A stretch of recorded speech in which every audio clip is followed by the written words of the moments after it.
Pemirsa, setelah mengamati perdagangan saham di Bursa Efek Indonesia, kita akan menuju Jakarta Futures Exchange untuk mencermati perdagangan komoditas.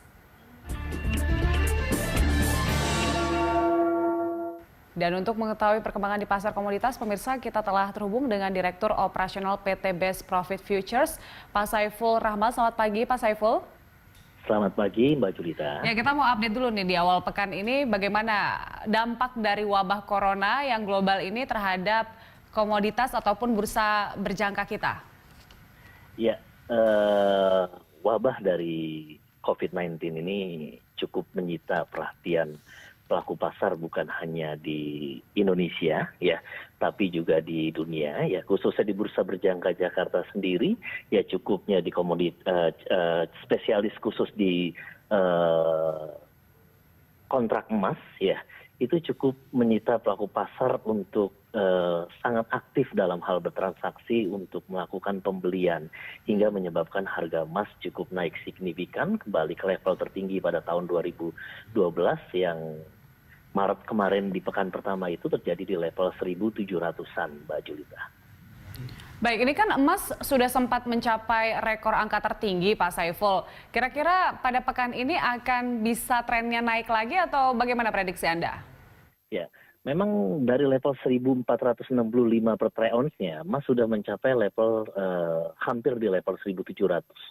Ya, yang terjadi di minggu kemarin ya saya pikir pola pengayunan untuk kira-kira aksi taking profit atau pengayunan dari pelaku pasar itu bisa saja terjadi, tapi tidak luput juga yang kita tidak bisa hindarin bahwasannya wabah dari COVID-19 ini sangat misteri ya, orang belum tahu kapan bisa berakhirnya gitu. Jadi ada kemungkinan bahwasannya yang diingat sama pelaku pasar adalah harga tertinggi emas 1.921 per troy ounce-nya ya, mengacu pada acuan tahun 2011 akibat dampak krisis global pada tahun 2008.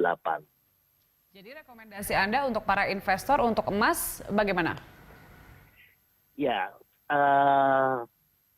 harus bisa lebih bijak ya di kondisi tidak stabil, di kondisi wabah COVID-19 ini yang cukup menyita perhatian publik gitu ya, perhatian di dunia gitu ya. Untuk cukup bijak artinya ya sewaktu-waktu emas bisa naik sangat cepat dan di kondisi harga sekarang juga bisa membuat pelaku pasar untuk bisa melakukan suatu aksi taking profit gitu ya. Tapi melihat misteri yang COVID-19 ini yang siapapun juga belum tahu berakhirnya sampai kapan, tidak menutup kemungkinan ya untuk bisa di hold harga itu bisa mencapai ke level 1.900-an yang saya perhatikan. Gitu, Mbak Julita. Baik, Pak Saiful. Nah, untuk komoditas lain ini apa yang masih menarik? Yang cukup menarik sih ya, kalau bisa dibilang menarik sih ya, semua seperti Olen ya. Olen semenjak Sabtu kemarin pemerintah Malaysia resmi memperpanjang lockdown-nya selama 2 pekan hingga 28 April ya. Ini menyebabkan bahwasannya permintaan di Olen-nya ini terjadi satu penurunan yang sangat drastis ya. Bahkan kalau berdasarkan dari data yang terkait ya, Malaysia bisa berisiko kehilangan 500.000 ton tanaman ya akibat 14 hari perpanjangan dari lockdown ini ya. Ini bisa menyebabkan satu harga Olen yang terkoreksi ya, untuk pelaku pasar bisa melihat di harga timing yang tepat untuk bisa melakukan action pembelian di mana terjadi satu pengayunan untuk harga di bottomnya. Untuk gitu, pembelian saat ini terhadap Olen, apakah bisa dibilang ini adalah untuk jangka panjang melihat Olen harganya masih rendah sekarang? Saya pikir dengan ketidakpastian hal seperti ini, pelaku pasar untuk harus bisa lebih bijak untuk kira-kira menunggu. Saya pikir sih masih bisa untuk terjadi satu pola pengayunan lagi ke bawah ya, karena memang salah satu produsen Olen terbesar di Malaysia ini kan terdampak akibat dari lockdown ya, Mbak Julita ya. Baik, nah itu Olen. Nah kalau misalnya kopi bagaimana Pak update-nya sekarang?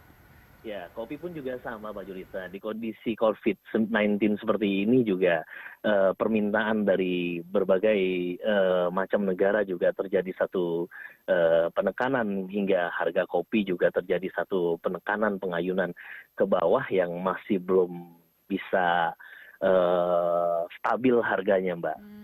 Oke, tapi ada pengalihan untuk kopi olahan dan dijual di retail ini berpengaruh juga nggak dengan harga kopi sekarang? Pasti berpengaruh, Mbak. Gitu loh, karena permintaan di retail pun juga kan pasti berkurang ya. Gitu, Baik. pasti ada pengaruhnya. Baik, nah kita lihat kurs rupiah kita saat ini berada di level 16.000. Dampaknya terhadap bursa berjangka kita seperti apa, Pak Saiful? Ya, walaupun memang nilai tukar rupiah terhadap dolar di 16.000 dan Senin ini yang saya pantau itu sudah menguat di 15.800-an. Ini 5 tahun terakhir penguatan yang signifikan semenjak 12 Oktober tahun 2015 gitu ya. Ya, hingga menyebabkan dampak terhadap pelaku pasar di bursa berjangka Jakarta agak pasif ya. Ya, mereka melihat ketidakpastian yang terjadi di pasar ya hingga menjadi pengurangan penekanan volume dalam hal bertransaksi di pasar bursa berjangka Jakarta. Nah, saran Pak Saiful untuk para investor bursa berjangka saat ini bagaimana? Ya, saran saya untuk para investor bursa berjangka Jakarta untuk lebih bijak dan lebih hati-hati dalam hal bertransaksi. Ya, ada satu peluang opportunity yang baik ya untuk permintaan di kondisi yang tidak bagus sehingga yang saya perhatikan di emas ini harga akan